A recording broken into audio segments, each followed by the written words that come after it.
Trump insults short and fat, and nuclear-armed, Kim Jong-un. U.S. President Donald Trump, in his latest jab at North Korea's Kim Jong-un, said over Twitter on Sunday that the isolated country's leader had insulted him by calling him old. Trump's tweet from Hanoi on Sunday morning came amid his first visit to Asia as U.S. president and after North Korea blasted his speech in Seoul last week as reckless remarks by a dotard, a colorful word employed by Pyongyang used to mean old lunatic.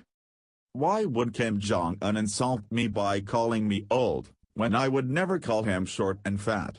Oh well, I try so hard to be his friend, and maybe someday that will happen. Trump wrote in a tweet. Trump has used his Asia tour to wrangle up support for further isolating nuclear-armed North Korea, which conducted its largest ever nuclear test in September and has test-fired dozens of missiles this year, including some thought capable of striking the mainland United States.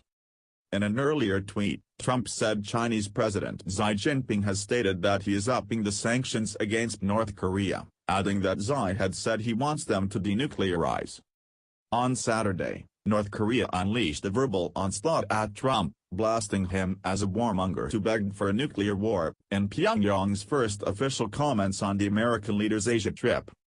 Trump, during his visit, laid bare his true nature as destroyer of the world peace and stability and begged for a nuclear war on the Korean peninsula, the state-run Korean Central News Agency quoted an unidentified foreign ministry official as saying. Speaking before South Korea's National Assembly on Wednesday, Trump exhorted Kim to halt his pursuit of nuclear weapons, saying that they are not making you safer, they are putting your regime in grave danger. Invoking the United States' alliance with South Korea, he had a stark warning for Kim, do not underestimate us and do not try us.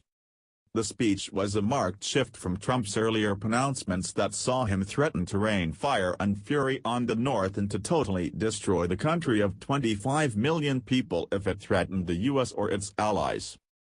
But in a retort to his speech in Seoul, the North laid into the U.S. leader.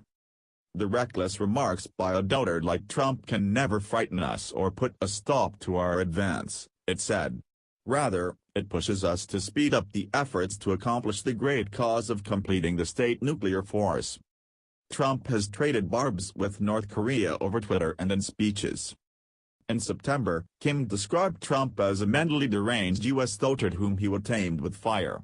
His comments came after Trump threatened in his first United Nations address to totally destroy the country if the United States or its allies were threatened.